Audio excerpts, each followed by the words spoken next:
नमस्कार दोस्तों, स्वागत है आप सभी का डेली 11 में। हम चर्चा कर रहे थे प्राचीन इतिहास पर। आज का हमारा विषय रहेगा सिंधु सभ्यता। तो शुरू करते हैं बिना किसी देरी के, क्योंकि समय ही सब कुछ है। सिंधु सभ्यता। सिंधु सभ्यता का जो काल माना जाता है वह है 2400 ईसा पूर्व से 1700 ईसा पूर्व। बात करते हैं यह काल निश्चित कैसे किया गया, कैसे पता चला कि काल यही होगा। तो इसकी विधि थी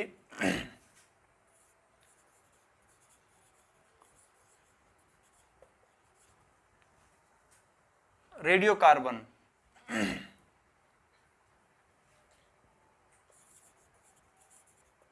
रेडियो कार्बन अर्थात C14। इसके द्वारा ही हम किसी की आयु की गणना करते हैं। आयु की गणना कैसे होती है? जितनी उसमें उस जीवाश्म में कार्बन की मात्रा कम होगी उतना ही वह अत्यधिक प्राचीन होता है। चलते हैं वापस अपने सिंधु सभ्यता के टॉपिक पर, शुरू करते हैं। सिंधु सभ्यता, इसका आकार कैसा था? आकार था इसका, ये क्या है? त्रिभुज। तो यानी कि इसका आकार था त्रिभुजाकार। एक क्वेश्चन तो यही हो गया। आगे बढ़ते हैं।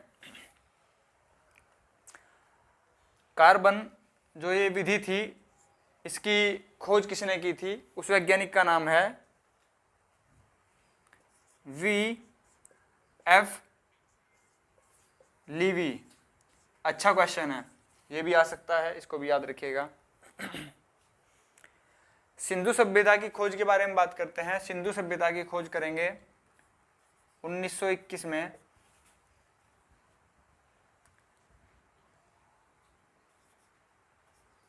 राय बहादुर दया राम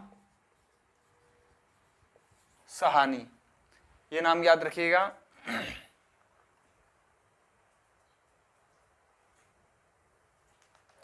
सिंधु सभ्यता को किस काल में रखा जाता है? कांस्य, इंग्लिश में कहें तो ब्रोंज, अथवा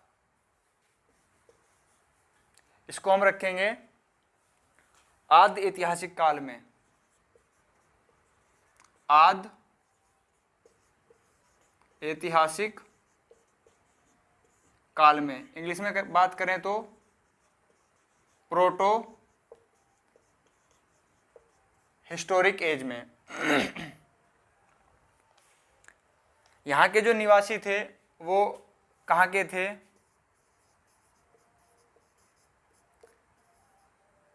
द्रविड़ या फिर भूमध्य सागरीय।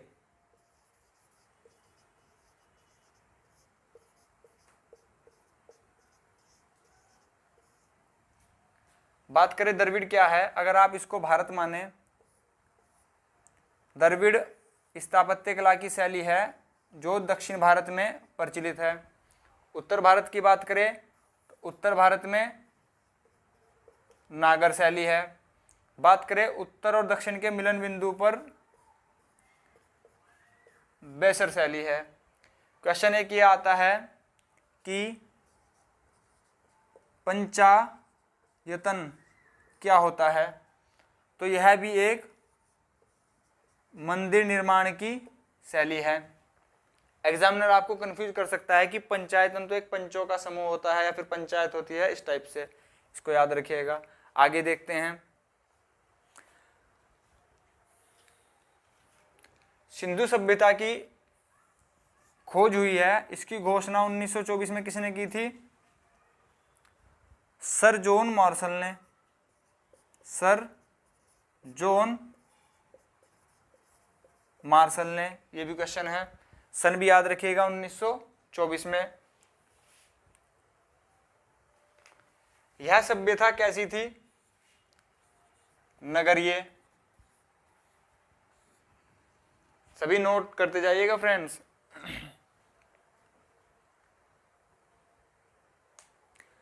सिंधु सभ्यता के बारे में और जानते हैं यहाँ पर।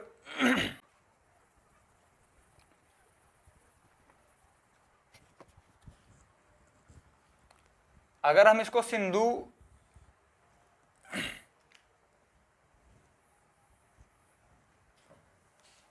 सभ्यता मान ले कि ये सिंधु सभ्यता का क्षेत्रफल था। अगर इसके बात करें उत्तर की, उत्तर में यह कहाँ था, कहाँ तक फैला था,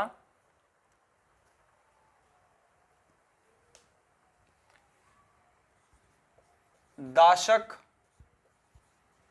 नदी के किनारे स्थान था। उत्तर की बात कर रहे हैं फ्रेंड हम। दाशक नदी के किनारे सूत कांगेडोर, यह कहाँ स्थित है, बलूचिस्तान यानी कि पाकिस्तान में। दक्षिणी सीमा की बात करें तो दक्षिण सीमा कहाँ से कहाँ तक थी इसकी,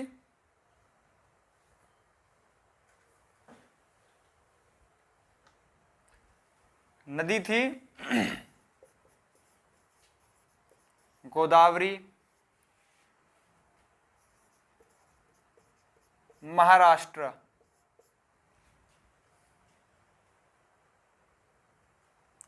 गोदावरी की बात करें तो इसको बोला जाता है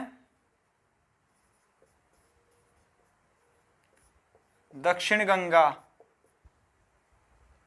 गंगा का नाम आया है तो गंगा की लंबाई उत्तराखंड में 96 किलोमीटर है। अगर बात करें भारत के परिप्रेक्ष्य में तो 2525 किलोमीटर है। ये सभी क्वेश्चन है। और बात कर सकते हैं यहाँ पर, उत्तर हो गया, दक्षिण हो गया, पूरब की बात करते हैं। पूरब में कहाँ पर स्थित थी,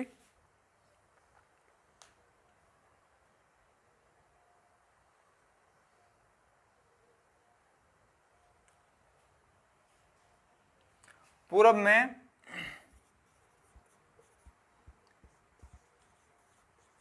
हिंडन नदी के किनारे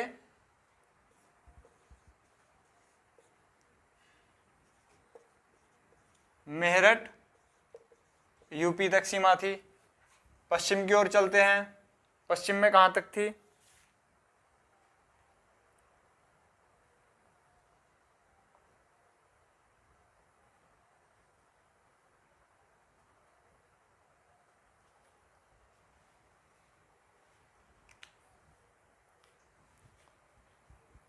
दोस्तों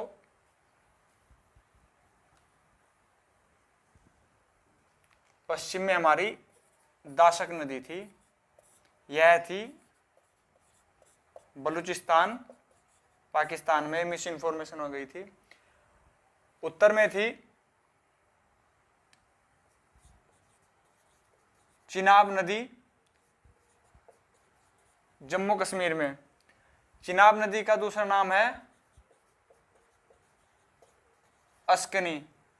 तो ये जानी हमने सिंधु घाटी सभ्यता की जो भौगोलिक स्थिति किस किस नदियों के किनारे कौन सी दिशा में कौन से राज्य में थी। आगे बढ़ते हैं।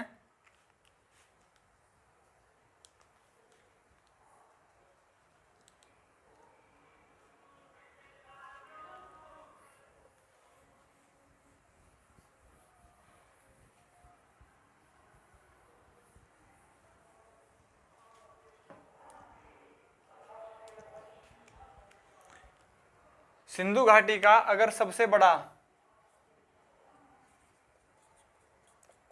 स्थल देखा जाए तो यह था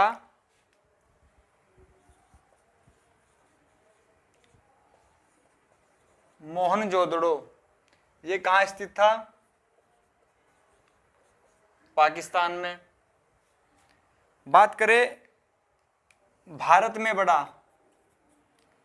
भारत में बड़ा कौन सा था, तो यह था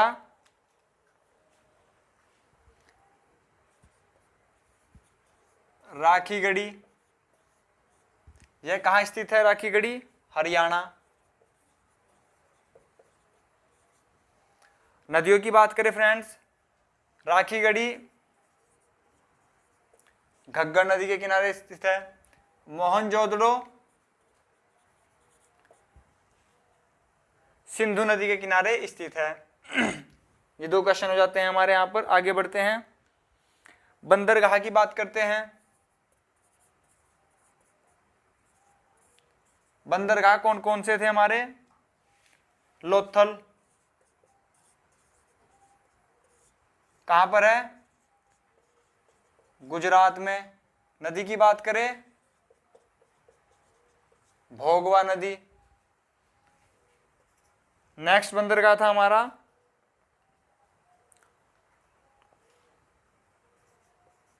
सूत कोतदा।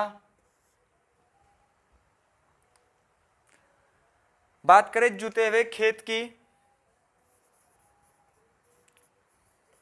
जूते खेत, इसके साक्ष्य कहां से मिले हैं हमें?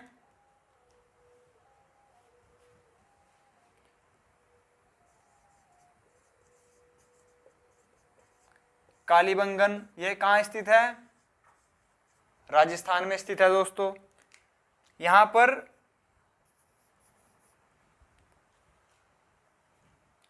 जूते खेत के साथ साथ नक्काशीदार ईंटों के साक्ष्य भी मिले हैं। कालीबंगन किस नदी के किनारे स्थित है? घग्गर नदी के किनारे स्थित है।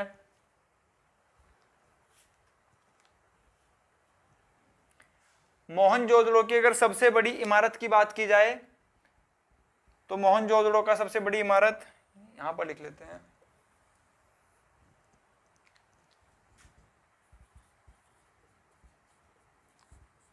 सबसे बड़ी इमारत थी दोस्तों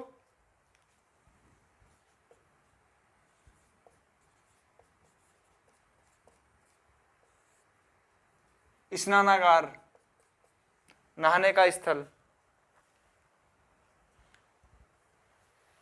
एक बात आप सोचिए, अगर मैं पूछूं आपसे अग्निकुंड,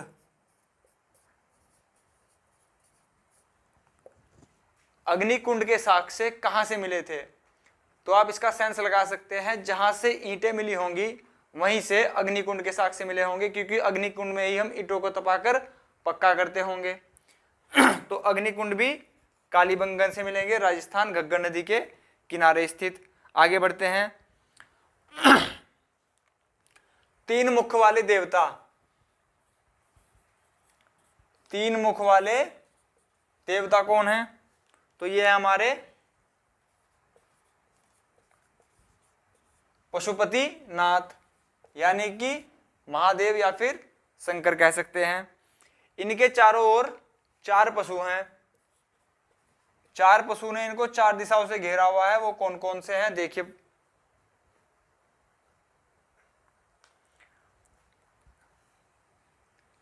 हाथी, गैंडा, चीता, भैंसा। एग्जामिनर आपको यहां पर परेशान कर सकता है, ऑप्शन में देगा कि सिंधु घाटी के जो 3 मुख वाले देवता हैं उनको कौन से जानवर ने नहीं घेरा हुआ है। ऑप्शन होंगे आपके पास हाथी, गैंडा, चीता, फिर लिख देगा यहां पर आपके सामने बाघ। तो आंसर गलत कौन सा होगा? बाघ। बाघ की जगह यहां पर भैंसा है। तो इन चारों को आप याद रखिएगा, कंठस्थ कर लीजिएगा। आगे चलते हैं,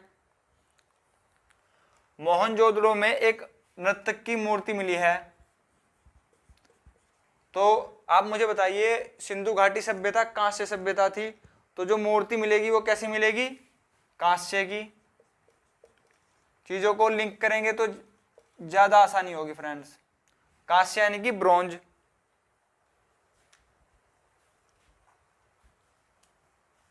जो यहाँ की मोहरे थी, मतलब कि जो मोहरे थी, सिक्के थे या मुद्रा थी, वह कैसी थी? आयतकार।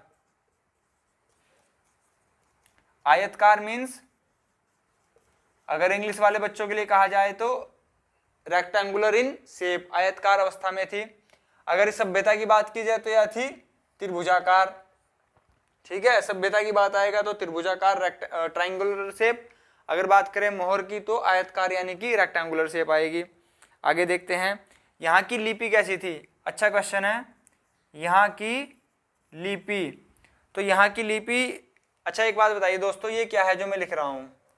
राइटिंग तो गंदी है लेकिन फिर भी ये क्या है? हिंदी भाषा है, इसकी लिपि है देवनागरी। बात करते हैं सिंधु सभ्यता की लिपि कैसी थी, तो वह थी भाव चित्रात्मक। एक और बात, यह आज तक पढ़ी नहीं जा चुकी है। ठीक है, बात करते हैं यह लिपि लिखी कैसे जाती है। हिंदी की बात करते हैं, हिंदी की लिपि लिखी जाती है बाएं से दाएं, अगेन बाएं से दाएं, अगेन बाएं से दाएं। परंतु अगर बात करें सिंधु घाटी सभ्यता की लिपि की, तो वह लिपि लिखी जाएगी, यहीं पर देख लीजिए, पहली लाइन तो होगी दाएं से बाएं, दूसरी लाइन होगी यहां से बाएं से ही आप दाएं ओर जाएंगे। तो एग्जामिनर आपको परेशान कहां पर करेगा? क्वेश्चन ऐसे होगा कि सिंधु घाटी सभ्यता की जो लिपि होती थी, अगर आपको द्वितीय लाइन लिखनी हो तो आप कैसे लिखेंगे? आप जाएंगे बाएं से दाएं क्रम में। यहां पर कंफ्यूजन मत रखिएगा। अगर हो प्रथम लाइन तो दाएं से बाएं, अगर वहीं का वहीं दूसरी लाइन की ओर जाना हो तो बाएं से दाएं। ये बहुत ही इंपॉर्टेंट क्वेश्चन होगा। आगे बढ़ते हैं।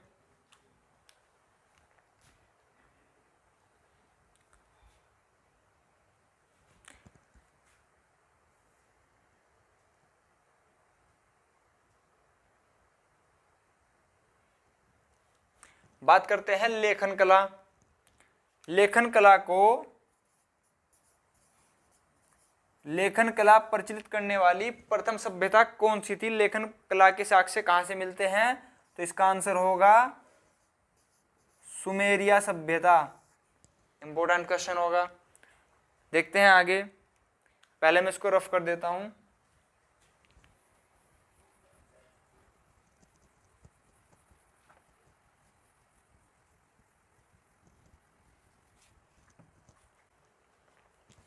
बात करते हैं सिंधु घाटी में, सिंधु सभ्यता में घरों के ऊपर कि घर कैसे थे, होम कैसे थे, निवास कैसे थे वहां के जो वहां के निवास थे। सपोज करिए ये रास्ता है,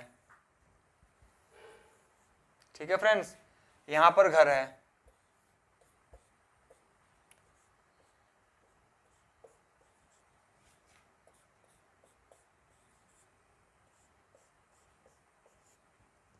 ये रास्ता जा रहा है। तो जो यहां पर घर थे वो थे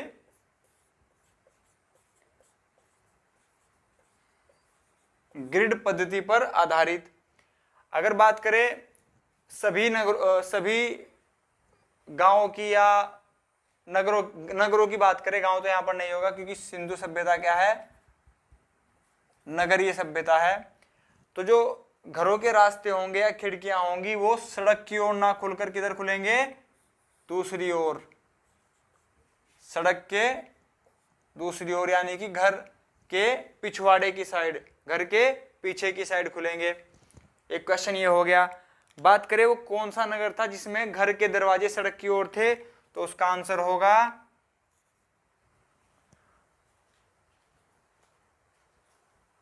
लोथल नगर। लोथल नगर ही एक ऐसा नगर था जिसमें घरों के दरवाजे सड़क की ओर खुलते थे। इंपॉर्टेंट क्वेश्चन होगा। बाकी सभी घरों के दरवाजे सड़क की विपरीत दिशा में खुलेंगे। और घरों की निर्माण पद्धति कैसी थी? ग्रिड पद्धति। लोथल की बात करें, अभी बता चुका हूं मैं आपको, फिर से रिपीट कर देता हूं। भोगवा नदी के किनारे स्थित है। यह एक बंदरगाह था और यह गुजरात में स्थित है। आगे चलते हैं। सिंधु घाटी सभ्यता की मुख्य फसल की बात करें तो मुख्य फसल थी गेहूं और जौ। गेहूं और जौ। जौ का दूसरा नाम होता है दोस्तों यव। ठीक है, बात करें गेहूं की। गेहूं में दो अक्षर हैं। दो अक्षर किसमें होते हैं? रबी में, र और ब, यानी कि ये होगी रबी फसल। इसके अपवाद भी होते हैं लेकिन आप ध्यान रखिएगा जिसमें सिर्फ दो ही शब्द हों, एक्सेप्शनल केसों को छोड़ के, वह रबी क्रॉप होती है, रबी फसल होती है। अगर यहीं पे मैं आप बात करूं खरीफ की, खरीफ में 3 अक्षर हैं, ऐसे ही चावल में 3 अक्षर होते हैं। I repeat exceptional are always, अपवाद सभी चीजों के होते हैं। ये एक ट्रिक है, आपको अच्छी लगे तो आप अपने संग रख सकते हैं। आगे बढ़ते हैं।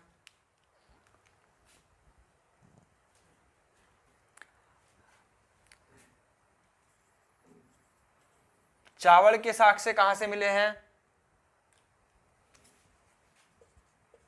रंगपुर से। रंगपुर कहां पर है? गुजरात में। क्वेश्चन आएगा, घोड़े के अस्थि पिंजर कहां से मिले हैं? घोड़े के अस्थि पिंजर मिले हैं लोथल, कालीबंगन,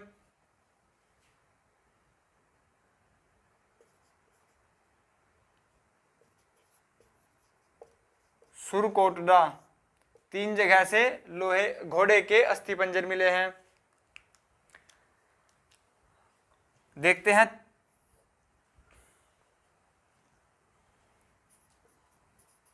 सिंधु घाटी सभ्यता में तोल की इकाई क्या थी? तो वहां पर तोल कैसे किया जाता था, सामान कैसे बेचा जाता था? तो तोल की इकाई थी उनकी 16 के अनुपात में।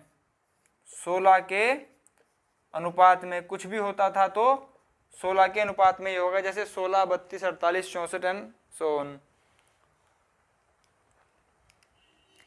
एक क्वेश्चन ये है, जो मेसोपोटामिया की सभ्यता थी,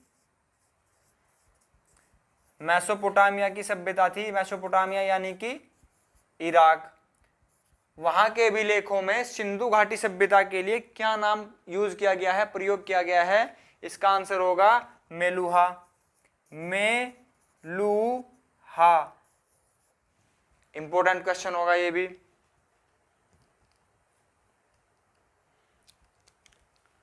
बात करें हड़प्पा सभ्यता,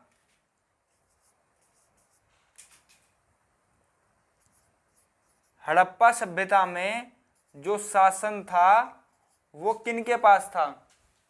क्षत्रियों के पास, राजाओं के पास, ब्राह्मण के पास, शूद्र के पास, वैश्य के पास? तो इसका आंसर होगा वणिक वर्ग के पास था। हड़प्पा में शासन वणिक वर्ग के पास था, वणिक वर्ग के हाथों में था। रफ कर देते हैं फ्रेंड्स।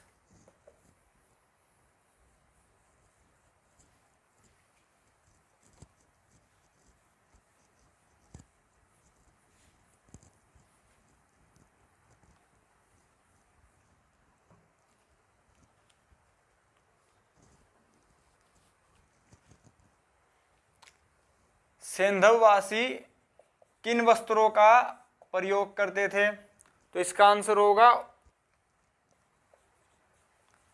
सूती तथा ऊनी वस्त्र। सूती तथा ऊनी वस्त्रों का प्रयोग करते थे। बात करें, क्या वह तलवार से परिचित थे?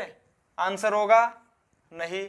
एग्जामिनर ये क्वेश्चन डाल सकता है कि सिंधु सभ्यतावासी तलवार से परिचित थे या नहीं, या किस चीज से परिचित नहीं थे। जो वहां के बर्तन होते थे उससे क्वेश्चन आएगा कि बर्तन कैसे थे। तो बर्तन थे लाल मिट्टी से निर्मित, तथा उनका डिजाइन कैसा था? डिजाइन था काले रंग का। नेक्स्ट होगा हमारा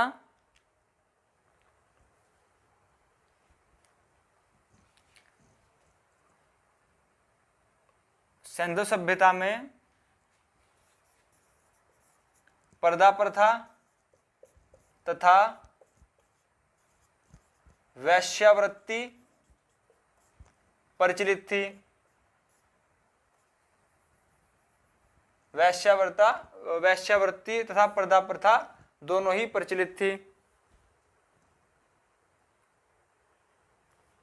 बात करते हैं शवों को लेकर। शवों को जलाने तथा दफनाने दोनों ही विधि प्रयोग में लाई जाती थी। शवों को जलाने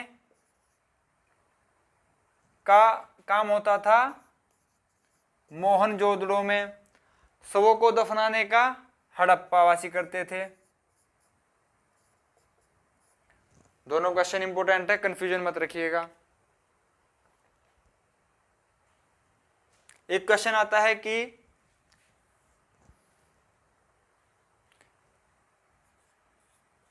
टेराकोटा क्या है? ऑप्शन होंगे 4, कुछ भी ऑप्शन हो सकता है कि यह बर्तन है, या कोई नगर था, या कोई मूर्ति है, या फिर मिट्टी है। तो इसका आंसर होगा टेराकोटा एक पकी मिट्टी है। टेराकोटा एक पकी मिट्टी है। जैसे मैंने आपको बताया था, पंचायतन क्या है? मंदिरों की स्थापत्य कला की एक शैली है। आगे देखते हैं।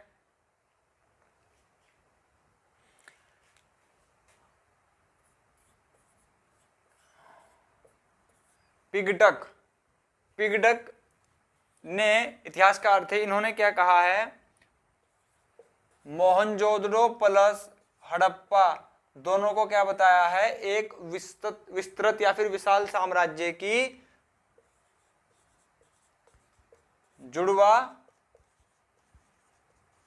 राजधानी बताया है। क्वेश्चन कैसे होगा एग्जाम में, सुन लीजिए। क्वेश्चन ऐसे होगा कि मोहनजोदड़ो तथा हड़प्पा को एक विस्तृत साम्राज्य की जुड़वा राजधानी किसने कहा है? ऑप्शन में हो सकता है मेगास्थनीज, चंद्रगुप्त, चाणक्य, पिगडक। तो करेक्ट आंसर होगा पिगडक। क्वेश्चन को रिवर्स करते हैं कि इतिहासकार पिगडक ने मोहनजोदड़ो और हड़प्पा को विस्तृत साम्राज्य की क्या कहा है? विशाल राजधानी, जुड़वा राजधानी, या जो भी होगा। तो करेक्ट आंसर हमारा वहां पर होगा जुड़वा राजधानी। आगे बढ़ते हैं। सिंधु सभ्यतावासी धरती को क्या मानते थे? उर्वरता की देवी। ठीक है, आगे देखते हैं। यहां पर पशुपतिनाथ यानी कि शिव भगवान की पूजा तो होती ही थी, प्लस वृक्ष पूजा भी प्रचलित थी। आगे देखते हैं। बात करते हैं कि क्या सिंधु घाटी सभ्यता से मंदिरों के अवशेष मिले हैं या नहीं? तो हमारा आंसर होगा नहीं। जो इस टाइप के क्वेश्चन मैं आपको करा रहा हूं कि तलवार या मंदिर, ये क्वेश्चन आएंगे ऑप्शनों में। जैसे कि ऑप्शन लंबा हो जाएगा कि कौन सा कथन सत्य है या सत्य नहीं है, वहां पर आपको दे दिया जाएगा कि सिंधु घाटी सभ्यता में मंदिरों के साक्ष्य मिले हैं 1, तलवार के साक्ष्य मिले हैं 2, घोड़े के अस्थि पिंजर मिले हैं 3। बताइए इनमें से कौन सा सही होगा? तो करेक्ट आंसर होगा ऑप्शन सी, जिसमें मैंने बोला कि सिंधु घाटी सभ्यता से घोड़े के अस्थि पिंजर मिले हैं या नहीं। तो एक सही था, बाकी 2 हमारे गलत हो जाते हैं। इस टाइप के क्वेश्चन जो वन वर्ड में ना होकर किसी कथन में हो, वह पीसीएस के लेवल के क्वेश्चन होते हैं। आगे देखते हैं। नेक्स्ट है हमारा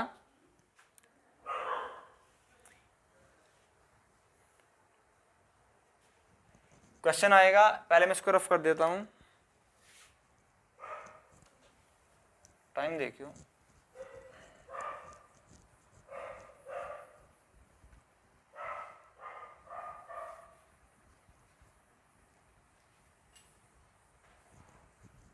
और 5-6 मिनट की बात है फ्रेंड्स, ये सेशन समाप्त हो जाएगा। एक लास्ट क्वेश्चन हमारा यहां पर होगा,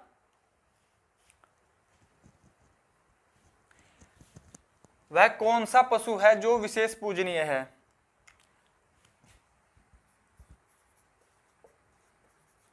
विशेष पूजनीय, तो वह पशु है कुब्बड़ वाला सांड। ठीक है दोस्तों, एक क्वेश्चन होगा, स्त्री मरण मूर्ति, स्त्री मरण मूर्तियां, यह क्या है? स्त्री वर्ण मूर्तियां क्या है? मिट्टी की मूर्तियां, मिट्टी की मूर्तियां। अब देख लेते हैं दोस्तों कि कौन सा नगर किस नदी के किनारे है, उसकी स्थिति कहाँ है, और इसी के साथ हम अपना सेशन समाप्त करेंगे। देखते हैं, चीजें समराइज कर देता हूं मैं और देख भी लीजिएगा आप।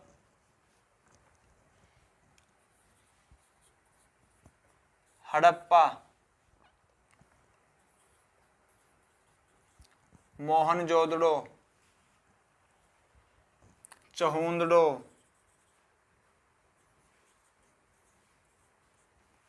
नेक्स्ट हमारा कालीबंगन,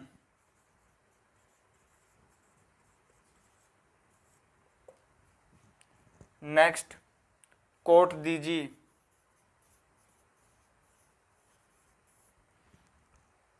नेक्स्ट रंगपुर,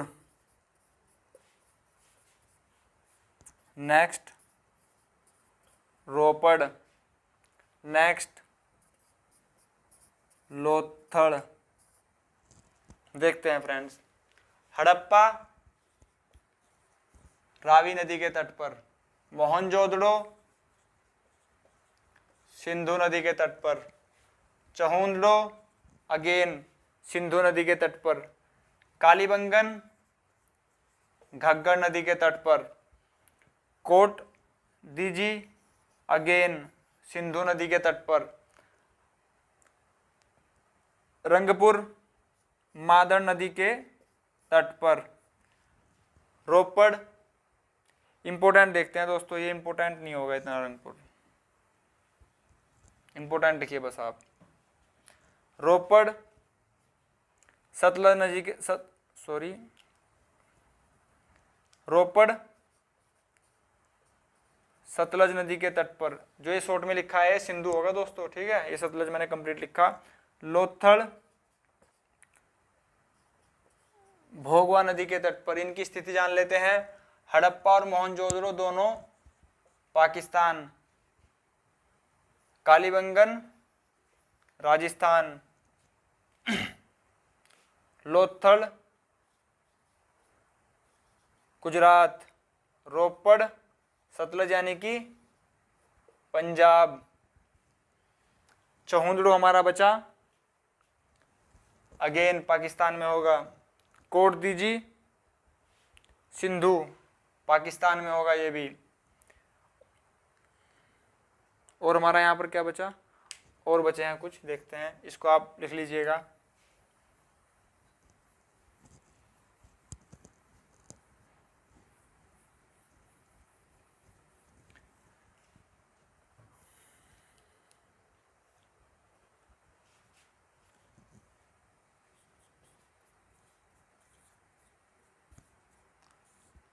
आलमगीरपुर,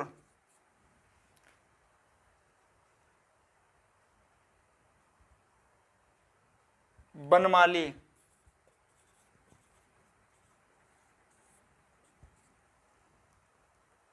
लास्ट हमारा धोलावीरा।